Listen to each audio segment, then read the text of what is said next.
Alright guys, welcome back into another NFL DFS video. My name is Polzin with 95 Sports. Going to be breaking down this Week 15 Sunday Night Football slate between the New York Giants and the Washington Commanders. This is actually kind of an appealing game to me, just given the fact that we're going to have a lot of receiver value. This is a slate in which we should have a pretty nice floor because it's going to be, fairly easy to make a good build. So I'm excited to break it down. If you guys enjoy the coverage, make sure to leave a like and subscribe. All right, so jumping into it, starting with the Washington side of the football, to me, it is more simple on this side. You got Terry, who obviously Terry is going to be on the field a ton. Let's just say 72 to 90% of the snaps. It really just kind of depends on game script. As long as the game stays close, which we fully expect it to, I expect him to go out and have a good game. Obviously, really went off against the Giants in Week 13.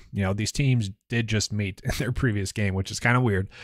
He saw 12 targets, 100 yards, a touchdown, look really good. The thing with him is that he has had a nice safe floor. So he is someone that I like both in the flex and captain spot, and it's going to be very easy to fit him into the captain spot. So that's really just the question we're asking ourselves is, can we afford to play him in the captain spot? I think we can. Taylor Heineke, I'm fine with, but also I'm not going on my way to play him. I don't love it. I don't see him as a must play, especially against the Giants, who are a better team defensively than what they showed, I guess, in their last game. Now, obviously, that game was an OT game, went the full OT as well. So for him to get 18 DK points, that bonus time, that is kind of weak. Brian Robinson, Antonio Gibson, I'm perfectly fine with both of them, but they're both players that I'm not exactly going on my way to play. The thing with Brian Robinson is he should have a decent chance to score a touchdown.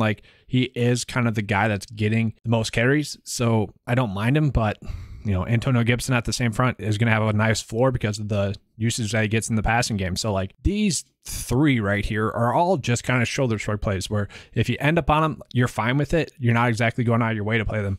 Whereas Curtis Samuel, given his current price point, it is tough not to play Curtis Samuel on this slate. Now, I know he hasn't exactly been as involved in the offense as you would like, but the thing with it is they are still getting him a lot of manufactured touches. We can see just by the rushing attempts. Okay. He's a receiver, obviously getting a lot of rushing attempts. That's huge. Okay. So I do expect him to get a few more targets in this one. Obviously in the last game, 7 targets, 14.6 DK points.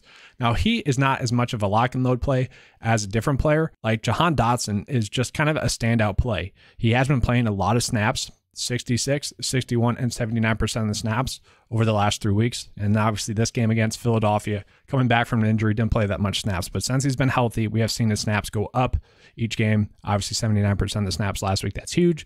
9 targets in that game, 16.4 DK points. I really like the talent of Jahan Dotson. So at this price point of 5.4, it is tough for me not to play him. Just give him the talent, give him the amount of snaps he's going to play the second most receiver snaps, and played the second most offensive snaps other than Terry and I guess Taylor Heineke as well. So it went, those two and then Dotson. So again, a lot of snaps, probably a lot of targets, going to be tough not to play him. And then just looking at the tight end situation, both Logan Thomas and John Bates probably going to play around 40 to 50% of the snaps. I can't really play either of them. Sure. Could they score a touchdown? Sure. That's just definitely a guessing game.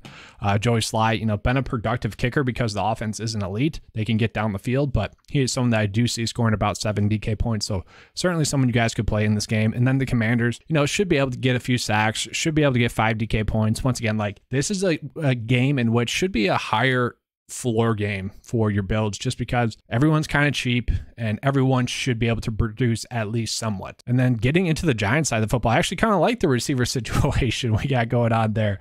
Isaiah Hodgins, he's been someone that I've been kind of pumping recently just because he's been very cheap and just playing a ton of snaps. He's been playing about 80 to 90% of the snaps over the last 3 weeks. Last week played 89% of the snaps, 6 targets, and he's been seeing a lot of targets, been productive, 2 touchdowns the last 2 weeks. 5.6 cheap price point. Guy that should have a nice floor, let's just say around 6 DK points. I like that. And then Richie James Jr., he is a talented receiver. Okay, so it's not surprising that in 3 of his last 4 games, he's been able to score over 10 DK points.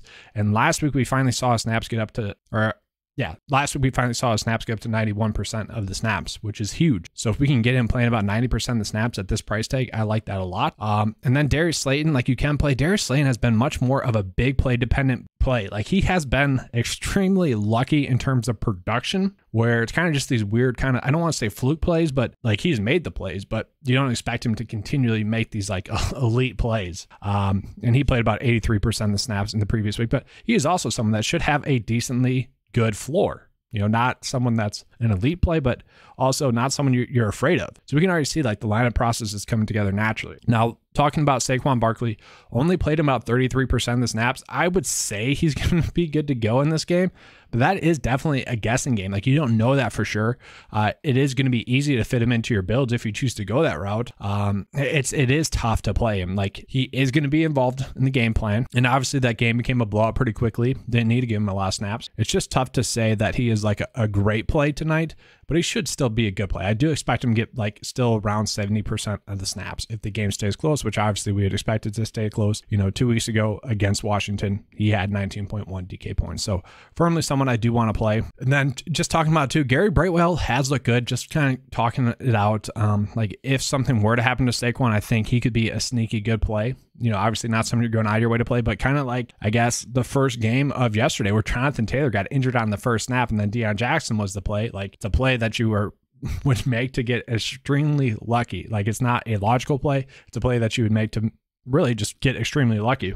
And then do you have to wait and see what the news is on Daniel Bellinger? If he is out, it'd probably be Nick Vannett. And Nick Vannett has he's been active the last 2 weeks, playing about 40% of the snaps. So, you know, Daniel Bellinger had been a guy playing about 90% of the snaps, which is crazy. So that could probably go to Nick Vannett, and at, you know, $200, that's very cheap. And, you know, probably Lawrence Cager or someone would also see some snaps. You know, the receiving tight end, the former receiver tight end would also be a decent play, but not exactly someone you're going out of your way to play. But Nick Vannett could be an extreme value play. Like, I don't think we have to play the quarterbacks on this slate, but like, he would open up a lot. He would allow you to play the quarterbacks, you know? And so this is what I mean. Like, it's super easy to put together a good build. Like, you go Curtis Samuel there, and it's just, you got a nice strong floor here. Do I want to play Daniel Jones? Like, I don't dislike Daniel Jones.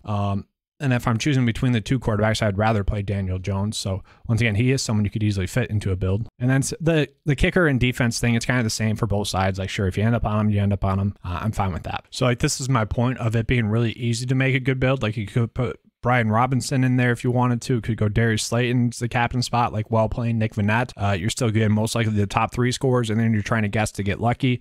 Like, just pretty easy to make a good build. And like, I honestly would really like this build if it could work. Obviously it's not going to work. And you know, it is what it is. Can't really force it, but if this build would have worked, I would have liked it a decent amount. It would have been a fun build to run out there. Just kind of wanted to show that to you guys, because obviously quarterbacks, you expect to get at least 10 DK points, and then you're just hoping for any points from Vannett, and then you're hoping that Richie James Jr. just has a good game. But you know, like I said, it is easy to make a nice floor build. So it is kind of fun in that aspect that you should be able to put together a good build, a very solid build. But that's all I have for you guys for this one. Hopefully you guys enjoyed the coverage. If you did, give a like and subscribe. That helps me be able to put out more content for you guys. Also, you know, just trying to get those subscribers numbers up, trying to get to 5,000 subscribers. That's a goal of mine, and honestly just be a cool number to hit.